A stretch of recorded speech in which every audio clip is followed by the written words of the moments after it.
Well, greetings from the sales floor of Ellingson Motorcars here in Rogers, Minnesota, the home to close to 100 classic and collectible cars. And today we're going to talk about a true classic, a 1936 Packard. We'll tell you all the details in a minute.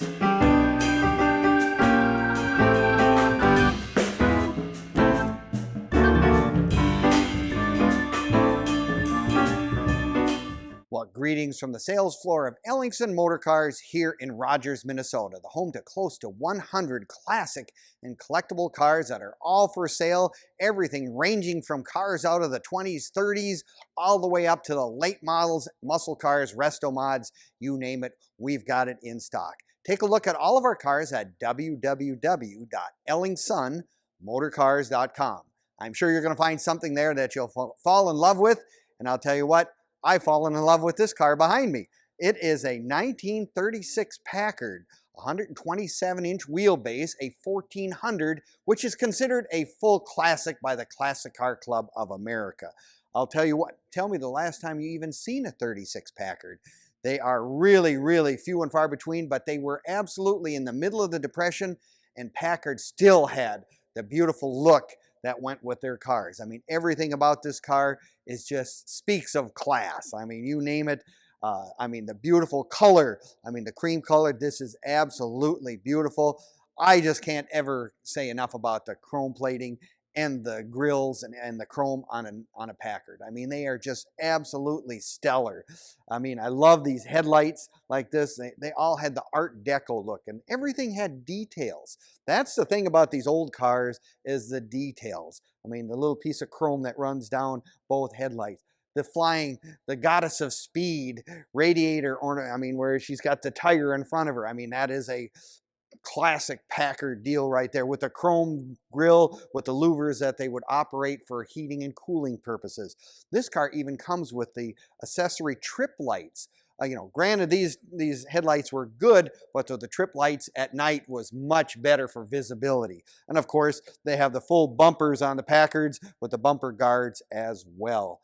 This car also came with, whoever ordered this car, even though you're in the middle of the Depression, they still ordered some really nice options. I mean, dual side mounts. I mean, absolutely beautiful. Again, like I said, look at the attention to little pieces of trim that go around here, all that. Of course, it's going to say Packard 8, a straight 8 right in the hubcap itself. And look at the size of these tires. Again, they were very big for several purposes. I mean, they were tough, they were resilient, they were tall to get through really some of the roads in 1936. Weren't of the best condition, so a little narrower, taller tire could get you through almost anything.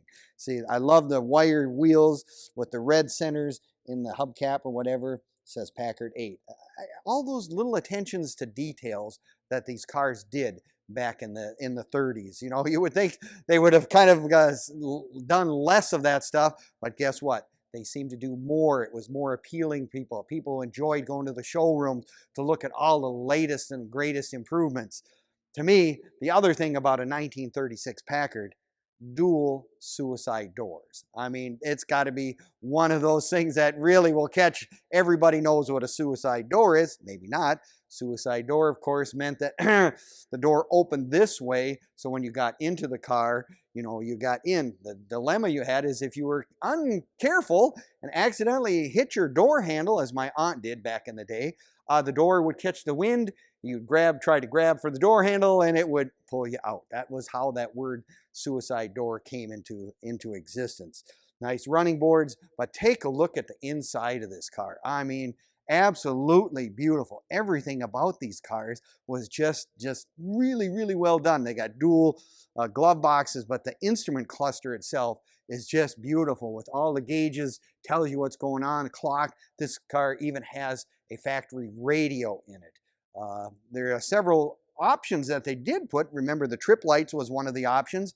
Someone has, of course, which I think is a very good feature, put turn signals on this car. Because 1936, that was not something people worried about as much. But if you're going to take this out on the road, go on a caravan, whatever, which this would be a great caravan car. You've got the turn signals right here on the steering column. This thing also has an interesting accessory. It's got a flashlight that clips onto the side of the steering column, which was just one of those things. If you needed a flashlight, it was right at your fingertips. But look at the interior of this car. Someone has also added seat belts. Another really nice thing for this day and age. Obviously, that was a far cry from people thinking about seat belts in 1936.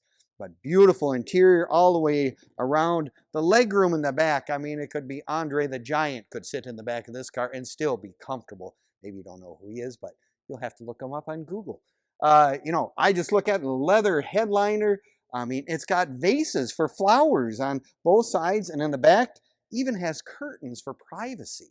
I mean, Packard was thinking about all that luxury accessories that they had, and this wasn't the full Packard, not the top of the line. It was what kind of helped Packard still have a car that was affordable for people, but it still was the straight 8. So it was the smaller of the big cars, but still the credibility and I guess the prestige and whatever of owning a Packard. You know, ask the man who owns one is the famous line. But beautiful interior all the way around. I love this pinstripe that runs around the car, accents the wire wheels and everything. Just like I said, everything is attention to detail. The other thing you can always look at is look at Facebook, YouTube, and Instagram. Give us a like, leave us a comment, or subscribe. I mean, there's always interesting details on this car, other cars that we've had in the past. You'll always find something to trip your trigger to find something interesting for sure.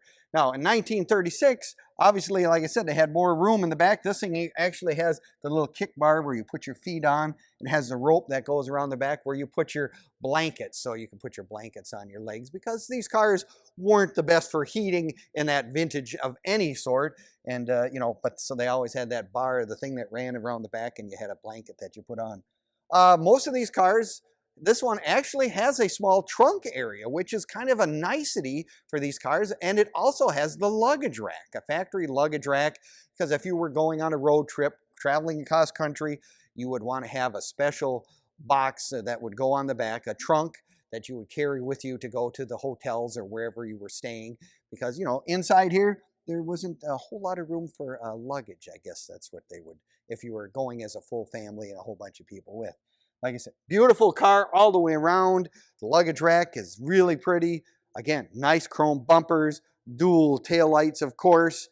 They did even put a third light in there. I think that was part of when they put the turn signals in. Just another safety feature, might be really nice to have on a car like this, because this is a car that should be driven. This is not a car that should just sit in some collection, I don't think. In my world, I would like to see someone out driving this car, because, you know, with that straight 8, it has plenty of power, goes down the road nicely, and this one is no exception. And of course, you know, this is your air conditioning right here. You know, pull the vent, and that's how you got air into your car.